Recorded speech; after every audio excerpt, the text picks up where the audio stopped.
বাংলাদেশ থেকে দিল্লির অভিমুখে লং মার্চ করা হবে। তাড়াতাড়ি একে হেফাজতে নিয়ে এর বিচারের ব্যবস্থা করো। আসসালামু আলাইকুম ওয়া রাহমাতুল্লাহি ওয়া বারাকাতুহু। बिस्मिल्लाहिर रहमानिर रहीम।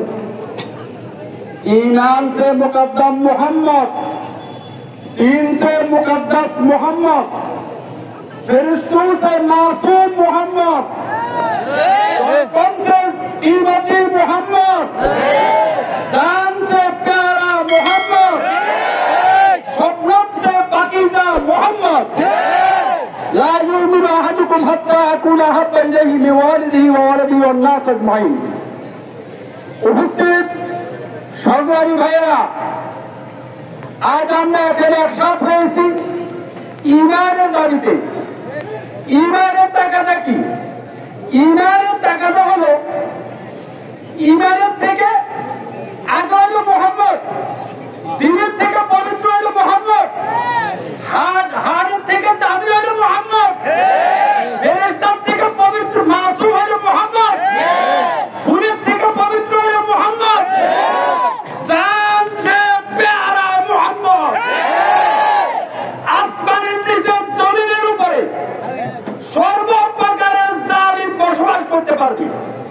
আল্লাহকে মানে না সেও পারবে, যত বড় গুনাহগার সেও বসবাস করতে পারবে। কিন্তু একটি মাত্র দল এই দুনিয়াতে বসবাস করার যোগ্যতা রাখে না।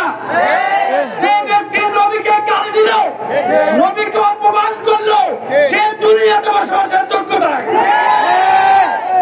প্রত্যেকটা মুসলমানের ফরজ যার সামনে জালিম করবে তাকে হত্যা করা।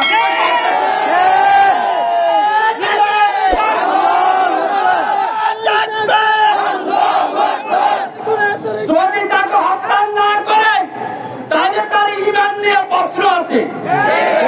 সুতরাং খুনি মোদিকে জানাই দিতে চাই, অনেক খেলা খেলেছ, মেনে নিয়েছি।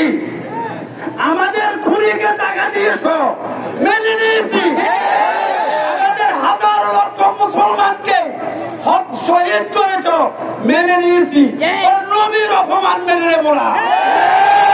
মুসলমান যদি খেপে যায়, মনে রাখবা বাংলার আর হিন্দুস্তানের মুসলমান মিলে দিল্লির হত্যানি হবে। বাংলাদেশ থেকে দিল্লির অভিমুখে লং মার্চ করা হবে। তাড়াতাড়ি একে হেফাজতে নিয়ে এর বিচারের ব্যবস্থা করো। তোমার লজ্জা থাকা দরকার কসাই মোদি। বাংলাদেশের মন্দির গুলো এই দেশের একটা পাহারা দেয়, এই দেশের হাফাজে কোরআন পাহারা দেয়। তুমি আমাদের মুসলমানের কলজার মধ্যে আঘাত করো। ঠিক হয়ে যাও, তোমার দোষ সজ্জা পালাইছে, তুমিও পালাবার টাকা পাবে না।